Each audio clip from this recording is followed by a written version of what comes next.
السلام علیکم دوستو، نبی کریم صلی اللہ علیہ وسلم کے 700 صحابہ اور حضرت جابر ابن عبداللہ کی دعوت کا واقعہ۔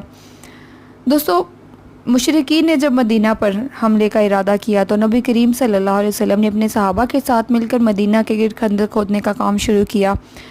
خندق کھودنے کے دوران ایک جگہ پر ایک چٹان ایسی تھی جو کسی صحابہ سے ٹوٹ نہیں رہی تھی۔ نبی کریم صلی اللہ علیہ وسلم کی خدمت میں حاضر ہوئے اور کہنے لگے، یا رسول اللہ، یہ چٹان نہیں ٹوٹ رہی۔ نبی کریم اس جگہ پر پہنچے اور ایک زوردار ضرب لگائی جس سے چٹان ریت کی طرح ریزہ ریزہ ہو گئی، لیکن اس دوران آپ صلی اللہ علیہ وسلم کے پیٹ سے چادر ہٹی اور صحابہ نے آپ کے پیٹ پر بندھے ہوئے پتھر دیکھ لیے تو نبی کریم صلی اللہ علیہ وسلم کہنے لگے، میں نے 3 دن سے نہ کچھ کھایا ہے اور نہ کچھ پیا ہے۔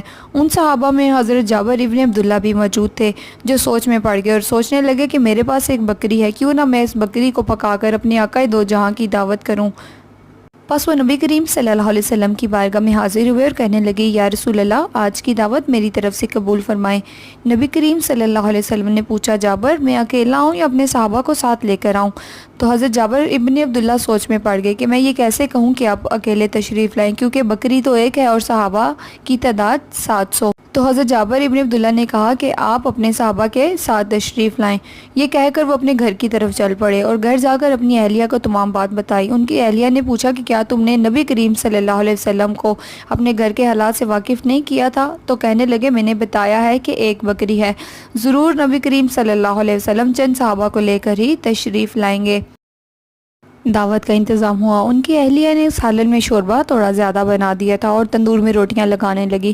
ادھر آقا دو جہاں صلی اللہ علیہ وسلم اپنے تمام صحابہ یعنی 700 صحابہ کے ساتھ حضرت جابر ابن عبداللہ کے گھر تشریف لے آئے اور آتے ہی کہنے لگے کہ تندور میں روٹیاں لگانے کا کام علی کے سپرد کر دو، اور اپنا لواب دہن تندور میں لگا دیا اور سالن کے دیچکے کے پاس آپ صلی اللہ علیہ وسلم خود بیٹھ گئے۔ وہ سالن ڈال کر حضرت جابر ابن عبداللہ کو دیتے جاتے اور آپ صحابہ میں تقسیم کرتے جاتے، یہاں تک کہ 700 صحابہ نے سیر ہو کر کھانا کھایا، لیکن دیچکے میں سالن کم نہ ہوا اور نہ ہی تندور کی روٹیاں ختم ہوئیں۔ جب آقا دو جہاں دعوت سے فارغ ہو کر اپنے صحابہ کے ساتھ وہاں سے تشریف لے گئے تو حضرت جابر ابن عبداللہ کی بیوی نے سالن کے دیچکے کا ڈھکن اٹھا کر دیکھا تو سالن اسی طرح تھا کہ جیسے اس میں سے ایک پلیٹ بھی سالن کا نہ ہلا ہو۔ سبحان اللہ۔